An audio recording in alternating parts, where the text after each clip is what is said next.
በመጀመሪያ ደረጃ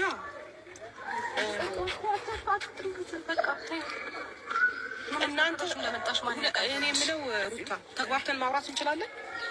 ተረጋግታችሁ ማውራት እንችላለን ወይስ ሁለታችሁ አሁንም ና እየተባባላችሁ ትጣሉ? አይ እዛው ሆና ማውራት የምትፈልገው ነገር ታውራ። መጀመሪያ ልጁ የራሱን ህይወት መርጦ ነው አይደል? አስገድደውት እንደሄዱ አሁን እኔ ጋር ነው ያለው። ማንም ለማንም አያስገድድም። እኛ ያሳሰበን የጤንነቱ ጉዳይ ነው። አንቺ ደግሞ እሷ ጋር እንዲሆን የፈለኩበት ዋናው እንትን እስካሁን ድረስ እሷ ጋር ነበር፣ ግን ከኔ ጋርም ነበር። አንቺ ጋር አልነበረም? ኧረ በህግ አምላክ ከኔ ጋርም እኔ የምለው ማለት ነው ሄርምዬ የኔ ቆንጆ የኔ አበባ ማለት ነው። ለምንድን ነው አንቺ እጅሽ ላይ የገባውን ሰው አምጥተሽ ከእንደገና ከጅብ ጉሮሮ ያወጣሽውን ሰው መልሰሽ እንደገና ለመንጋ አምጥተሽ እዩት ብዬ ነው ያመጣሁት እንጂ ይዤው መለሳለሁ። እንደምታውቂያት እቺ ሴትዮ የሰይጣን ቁራጭ ናት። እንዴት እንደምታደርግ እያወቅሽ ምን ብለሽ ይዘሽው ትመጫለሽ እንዴ? ዛሬ ግን እንዴት እንዳናደርሽ ማለት ነው። ይዘሽው በመምጣትሽ ብቻ በጣም ነው የተናደርኩብሽ፣ ያዘንኩብሽም ማለት ነው። ይሄው በገዛችሽ ተበላሽ ማለት ነው።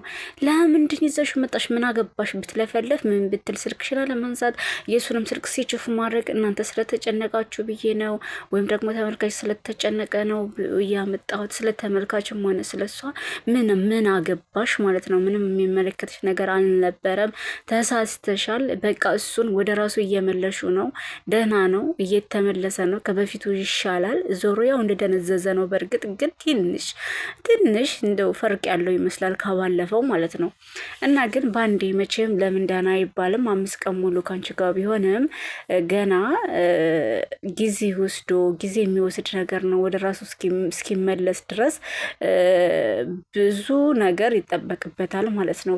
ገና ነው እና የጤና ባለሙያዎችም እንደገና ደግሞ እነዚህ ሳካትሪስት የሚባሉት ሰዎች እነሱ በደንብ ቢያዩት ወደ ራሱ ይመለሳል ብዬ አስባለሁኝ።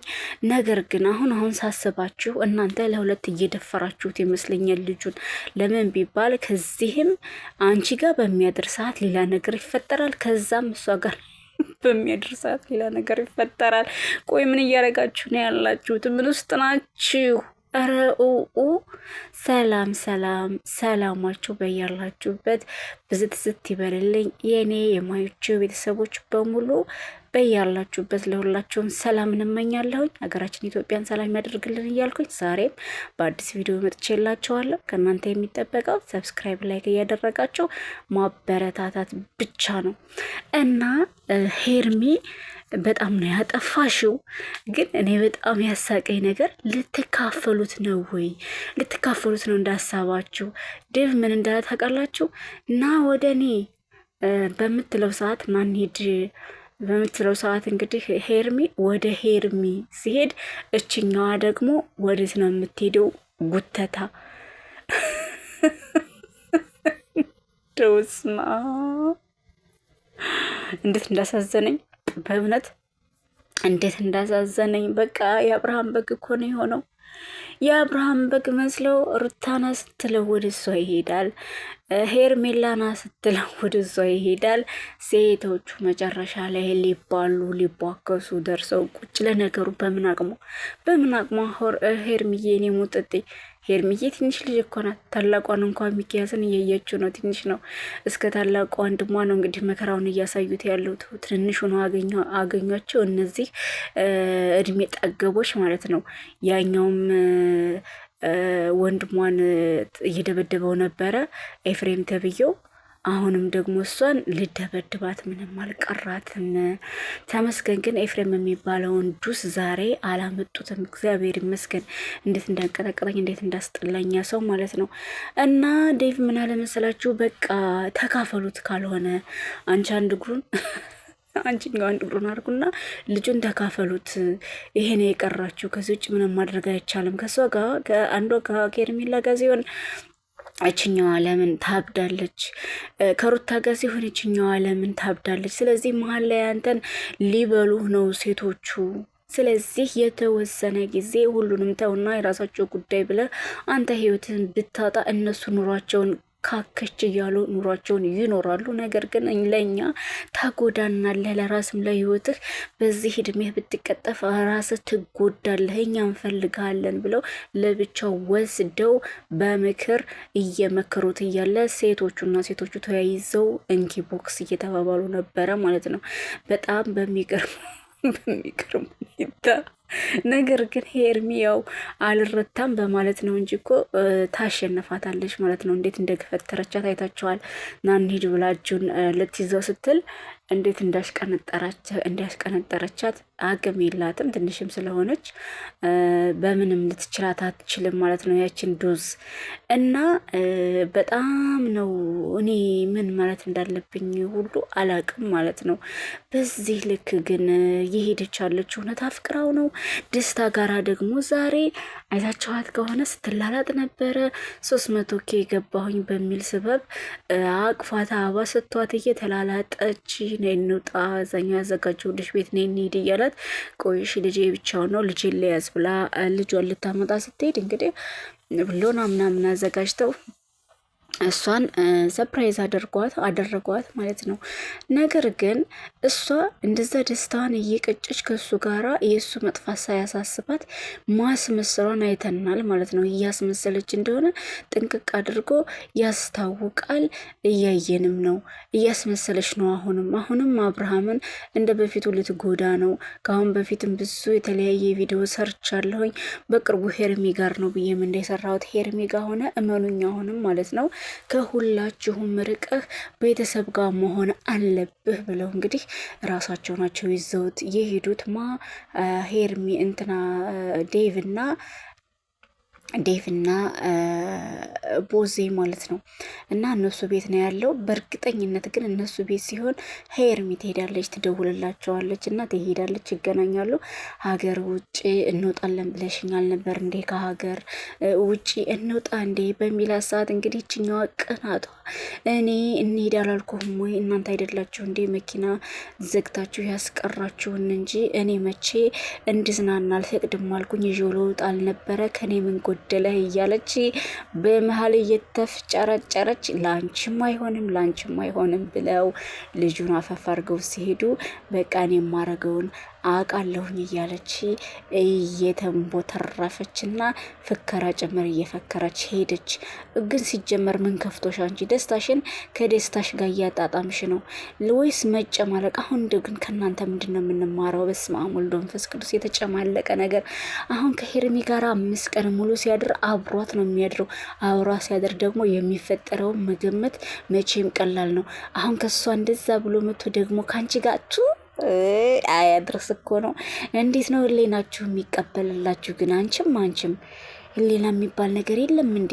ልጁን እኮ እየደፈራችሁት ነው። በቃ እያሰቃያችሁት ነው ያላችሁት። በመሀል ምንድን ናችሁ? ምን ጉድ ናችሁ? ቆይ ከእናንተ አሁን መጪው ትውልድ ምን ይማር? እንግዲህ አሁን ላይ እንደምናውቀው ሁሉም ባለ ስልክ፣ ሁሉም ህፃን የለ ትልቅ የለ ያለ ስልክ የሚንቀሳቀስ ሰው የለም ማለት ነው። ከትንሽ እስከ አዋቂ ነው እያያችሁ ያለው። ታዲያ እነዚህ ታዳጊዎች ከእናንተ አሁን ምንድን ነው የሚማሩት? ወደፊት ምንድን ነው የሚማሩት? አረ በስመ አብ ፈጣሪያችሁን ፍሩ፣ አትጨመላለቁብን። ከአንዱ ጋራ ከሆነ ከአንዱ ጋራ ይሁን፣ አልሆነም ካለ ደግሞ እንግዲህ እንደወሰዱት ቤተሰቦቹ ጋራ ይሄድና ቤተሰቦቹ ጸበል ወስደውት ይረጋጋ። እንደው ሚኪያስ ያመጣው ሀሳብ በጣም አሪፍ ሀሳብ ነው። እኔ ከሩታ ጋር ሆኖ ደህና ነው፣ ከሄርሚ ጋር ሆኖ ደህና ነው ልል አይደለም የመጣሁትኝ። መጀመሪያ የሚያሳስበው የአብርሃም የበሽታው ጉዳይ ስለሆነ በሽታው መዳን አለበት። እንዲድን ደግሞ ከፈለጋችሁ የተወሰነ ጊዜ ውጭ ይዘነው እንውጣ፣ ከሀገር ውስጥ ይዘነው እንውጣ። አንቺን ብትሆኝ ደብን ብትሆን አብራችሁ ከሄርሚ ጋራ እዛም የተሻለ ሕክምና የተሻለ ዶክተር ሊያዩ ይችላል። ስለዚህ ይውጣ። እኔ ጸበል ብዬ ነበረ። ጸበል አይሆንም ከተባለ ግን አይሆንም ካላችሁ ውጭ ውጡና እዛ ደህና ሕክምና ያገኛል። በዛ ላይ ስለሚዝናናና አእምሮን ፈታ ስለሚያደርግ ማንም እየሄደ የሚጨቀጭቀውና የሚጣላው የሚጨቃጨቁትን ካላየ ካልተጨቃጨቁት በእርግጠኝነት ወደ በፊቱ ህይወቱ ይመለሳል። ስለዚህ እኔ ያልኩህን ስማኝ ፍቀድልኝም ጭምር እያልኩ ነው የመጣሁትኝ። ሄርሜላ ሰላሙን ተመልሰዋለች። አብራችሁ መሄድ ካለባችሁ እንዳልኩ አብራችሁ ሂዱ። ስለዚህ ይሄን ብቻ እናድርግና አብርሃምን እንየው። በእርግጠኝነት ደህና ሆኖና ተሽሎት የበፊቱ ሳቂታውን አብርሃምን እናገኛለን። መነኝ ዴቭ እያለ እየጠየቀው አይተናል። ሚኪያስ ማለት የትንሽ ትልቅ ነው ማለት ነው። ትንሽ ነው እሱ ግን የሚያስበው በጣም ትልቅ ነው። እሱ አንድና አንድ ከእህቴ ብቻ እንዲሆን ብዬ አልልም አለ። እህቴ ጋራ ስለሆነ ብቻ እኔ እንደ ማንኛውም ሰው እያስመሰልኩኝ ደህና ነው ልል አልችልም። አሁንም ደህና አይደለም። አያችሁት? ለእውነት መቆም ማለት ይሄ ነው። ለሱ በሽታ መጨነቅ ማለት ይሄ ነው። ራስ ወዳድ ናት እኮ ያቺ እኮ እቺ ሰይጣን ቆራጭ እኮ ራሱ ወዳድ ማለት ነው። ደህና ነው፣ ደህና ሳይሆን ደህና ነው። አያችሁ? ግን ይሄ ምንም እንግዲህ ምንም አይደለም፣ አያውቀውም። አሁን የተዋወቁት ለህቴ አግዢ እኔ ይሄ ነው አልልም አለ። ድኗል፣ እንደዚህ ነው አልልም። አሁንም ገና ነው፣ አልተሻለውም። ስለዚህ መታከም አለበት። ለእውነት ነው የቆመው፣ ለነፍሱ ማለት ነው። በቃ መታከም አለበት። ይውጣና ይዝናና፣ በዛው ድኖ ይመጣል። ትልቅ ነው አስተሳሰባቸው። ምክንያቱም እንደ ሰውኛ ነው የሚያስቡትኝ። ሄርሜላም ወንድሟም እስኪ ማን ይሙት እንደው አሁን እሷስ አባቴ የት ነው እያለ እኮ ልጁም ይጨቀጭቃታል። ይህ እድሜ ለሚዲያ ላይ የተቀመጠ ነገር አንድ ነገር አጠፋም። በየአመቱ በየ6 ወሩ ይዘውላችሁ ብቅ ይላሉ። ተረሳ ሲባል ይዘውላችሁ ብቅ ነው የሚሉት ማለት ነው። እንኳን ይሄን ያክል እናንተ ሚዲያው ላይ ያረጃችሁ ሰዎች ይቅርና ማለት ነው። ለአንድ ቀን እንኳን የወጣው በቃ ሚዲያ ላይ ከወጣ ወጣ ነው። ከአንዱ ቢጠፋ ከአንዱ ይገኛል። ሲምነከነክ ነው የሚኖረው ማለት ነው። ስለዚህ ነገ ይሄ ልጅ ያየዋል። ሲያየው ምንድን አይነት ስሜት ነው የሚሰማው? አንቺ አያሳስብሽም እንዴ ቢሞት? ለነገሩ አንቺ ቢሞት እኮ ማለት ነው እኔ ተጠያቂ ይሆናሉ ብለሽ ስለምትፈሪ ነው እንጂ እስካሁን ራሱ ገለሹ ነበረ። ሄርሚ ማለት ይሄ ሩታ ተብዬዋ የሰይጣን ቆራጭ ማለት ነው። ይሄ ነው ከማድረግ ወደኋላ አትይም። ምክንያቱም ማስተሳሰብሽ ሁሉ ሰይጣናዊ ነው። አምልኮ የምትወስጅበት ቦታ አምልኮ በቃ ሃይማኖት ራሱ የለሽም። አንዴ መስቀል ታስራለሽ፣ አንዴ ደግሞ ትጥይዋለሽ። እምነትሽ ምን እንደሆነ ራሱ አላወቅንም ማለት ነው። ግን በእምነታችሁ ትጠራጠራላችሁ ይመስለኛል። እኔ አንዳንዴ ሳስበው ለምን ቢባል እስካሁን ለምን ጸበል አልገባም? እስካሁን ጸበል ያልገባበት ምክንያት ምንድን ነው? ወይስ ደግሞ የተደረገበት መተት አጋንንቱ ሲጮህ እንዳይወጣ ነው? እስኪ ንገሩኝ። ይሄን ፈርታችሁ ነው ወይስ ሃይማኖታችሁ የያዛችሁትን ሃይማኖት አታምኑበትም ነው? እስካሁን ጸበል ሳይሄድ ፈዞ ደንዝዞ ዝም ብሎ ቁጭ ያረጋችሁት ለምን እንደው ባላቅ ማለት ነው። ለምን ጸበል ቦታ አልሄደም? ለምን? እንግዲህ ሄርሜም አንገቷ ላይ መስቀል አለ። እሱም እንግዲህ ሲምልም ሲገዘትም በፈጣሪ ነው እየሰማነው ነው። ሲቀጥል መስቀሉ አለ። ግን እስካሁን ድረስ ለምን ጸበል እንዳልወሰዳቸው ጥያቄ ሆኖብኛል ማለት ነው። ሲቀጣጥል ደግሞ አሁን ሚኪያስ ያለው ነገር አሪፍ ነገር ነው። አንቺ ዝም ብለሽ ያለው ከእህቶቹ ጋር እንደሆነ ተደርጎ አንቺ ይዤ እወጣለሁ ባልሽበት ሰዓትና ጊዜ ይዘሽ ውጭና ከዛ ሰላሙን አግኝቶ እፎይ ሲል ወደ ራሱ የሚመለስበት ነገር ይፈጠራል። እኔ ግን አሁን መቶ እስከማየው ድረስ ቸኩዬ የነበረው የበፊቱ ነገሩ ይመለሳል ብዬ ነበረ።